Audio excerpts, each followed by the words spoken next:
So you want to start a product-based business, whether it's hijabs, abayas, jilbabs, or candles for that matter. To buy your first batch of stock, I recommend that you save around £200 to £300 to start with. If you haven't managed to save up some money to buy your first batch of stock, then make sure you check out my other videos to see how you can get started with very little money or no money at all. So in this video, I'm going to talk about how to start a product-based business, not how to build a brand.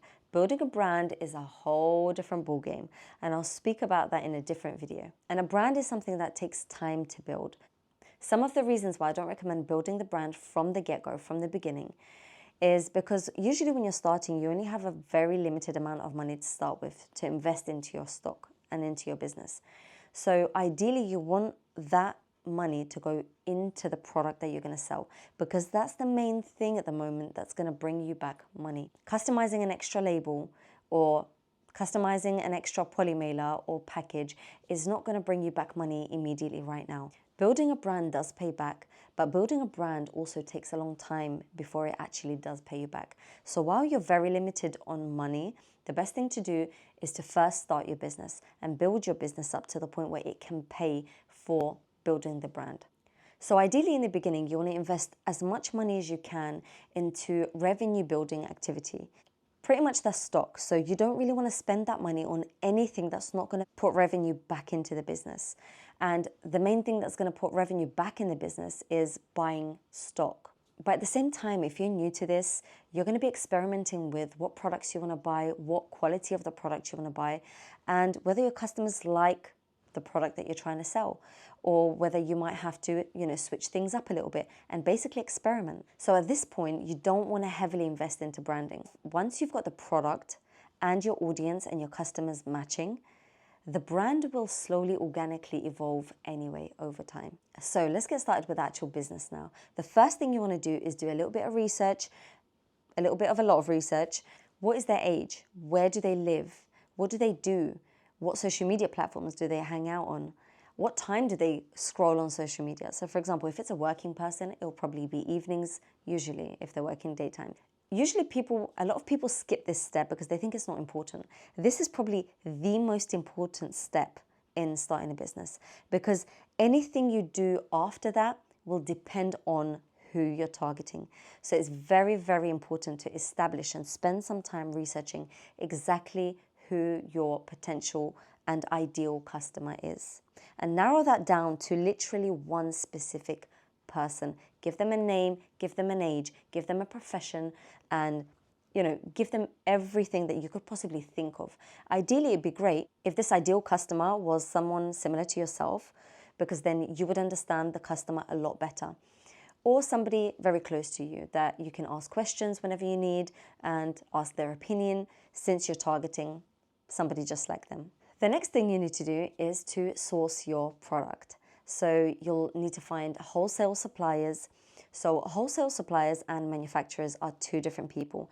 Also, brands can sometimes wholesale as well.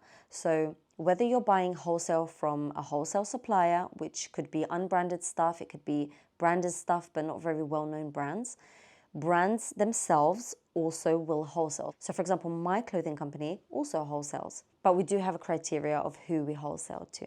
You also have manufacturers. Now, manufacturers are basically factories that manufacture products from scratch. So sometimes a manufacturer will manufacture products in bulk, and then they will sell it to a wholesale supplier, and then that wholesale supplier will sell it to yourselves. So sometimes you can go to the wholesale supplier, or you can go directly to the manufacturer. But not all manufacturers supply wholesale. Many of them do only take custom orders for custom pieces, and the minimum order quantities are huge. But sometimes you can find manufacturers that sell ready-made pieces that they kind of distribute to a lot of different people. And if you could skip the wholesaler, that would be great, because the further down the chain the product goes, the more expensive it is, because everybody's taking their cut. So if you're struggling to find a wholesale supplier, under this video, I've linked a list that has ways to find your supplier. And also, if you're starting a hijab, abaya, or any other modest clothing company, I've also listed a whole bunch of modest clothing suppliers. Once you've got your product, you want to start obviously making content, taking pictures, videos, doing some behind the scenes, and putting your product out into the market. Physically, in a store or on a market stall or at events. Even sometimes I've been to parties, sisters' parties, where one of the sisters will bring down a suitcase full of stock that she's purchased, and she'll be, selling some batis, or, if you know, you know. Or whether it's online and you're just going to be, showcasing your product on pictures and videos across social media platforms. This is another way to take it to market. Now, a kind sister in the comments last time mentioned that there are lots of platforms offering free websites. Usually they do keep their brand at the end of your website, so it might be something like www.aishashijabstore.something.com. So you can set up a website if you want, but I highly recommend not to spend lots and lots of time nor lots and lots of money on doing this just yet. You first really need to get your product into the market and start generating some revenue. And make sure you save that money and do not spend it on personal use. Because if you're trying to build a serious business, you really need to keep all the money and keep reinvesting it and reinvesting it and reinvesting it to have a snowball effect where the snowball just collects more snow and gets bigger and bigger. In this case, you just want to collect all your money and then reinvest it and make it get bigger and bigger every single time. You want to double and triple it. Some of the ways to bring attention to your page are giveaways so that your customers can tag other customers that didn't know about you. Using influencer marketing by sending your product to influencers or somebody with a decent following. I would say don't aim for the huge ones that you have to pay a lot of money to. Just start with somebody small with, 1 to 2 to 5 to 10,000 followers. That's more than enough to, build some traction on your pages. And plus, you probably don't have that much stock to sell anyway, so you only need a few hundred people to come to your page and start purchasing. Some of the physical ways you can sell your products are at events, holding a stall at events, holding a stall in the market, sisters gatherings, or even a pop-up shop. So once you've got some traction going and you're able to take orders, some of the ways you can optimize your business and boost your sales without spending lots of money on ads are using incentives. So for example, having cards with a discount code for your customers' next purchase.